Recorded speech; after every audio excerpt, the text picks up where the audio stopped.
বন্ধুরা, আজকে শুভ নববর্ষের দিন। দেখো বাড়িতে বানানো হচ্ছে খাস্তা কচুরি।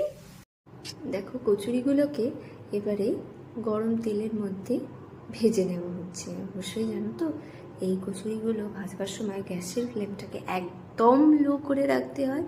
দেখো এপাট ওপাট করে কিন্তু ভালো করে ভেজে নেওয়া হচ্ছে। হালকা ব্রাউন রং আসা অবধি ভেজে নিতে হবে। আর এদিকে দেখো তেল গরম পাশেতে বসিয়ে দেওয়া হয়েছিল। এখানে বানানো হচ্ছে ঘরে বানানো জিলিপি। একটু টেরা ব্যাকা হচ্ছে বন্ধুরা, বুঝতেই পারছো, ঘরে বানানো হয়েছে। তো এই জিলিপিগুলোকে একটু পেঁয়াজ আসতে একটু সময় লাগছিল, তাই একটু টেরা ব্যাকা হয়েছে। তো ঠিক আছে, হালকা হালকা লাল ব্রাউন মতন কালার আসা পর্যন্ত জিলিপিগুলোকে ভেজে নেওয়া হলো। তারপর পাশেই চিনির রস করে রাখা হয়েছে। কচুরির সাথে রয়েছে দেখো হিন্দি আলুর তরকারি, তেঁতুলের চাটনি, হাতে বানানো জিলিপি। চলো আবার খেয়ে দেখা যাক।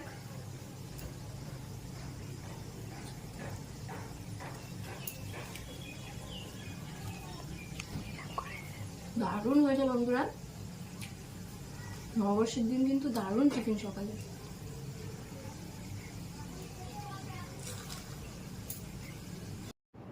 এদিকে দেখো বাবা বাজারে গেছিলো, তো বাজার থেকে আজকে দেখো নিয়ে চলে এসছে মাটনটা আমি ভালো করে ধুয়ে নিচ্ছি। আর এদিকে মাটনের জন্য দেখো মানেই তো জানো বড় বড় আলু ভাজা হচ্ছে। আর এদিকে আমি একটু পেঁয়াজ আদা রসুন বাটা করে নিলাম।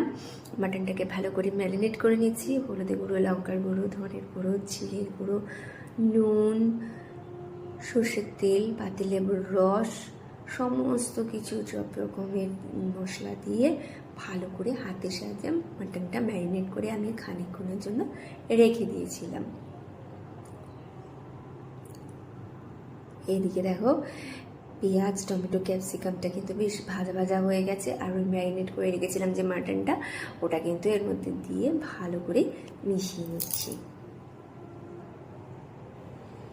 মাটনটা কষানো হচ্ছে। আর বন্ধুরা তোমাদের একটা কথা বলি, তোমরা যে যেখান থেকেই দেখো না কেন প্লিজ আমার চ্যানেলটাকে সাবস্ক্রাইব করে দিও, লাইক করো, শেয়ার করো, অবশ্যই কমেন্ট করো। আমি কিন্তু সবার কমেন্ট পড়ি, সবার কমেন্টে কিন্তু রিপ্লাই দিই। তোমরা পাশে থেকো, সাপোর্ট করো।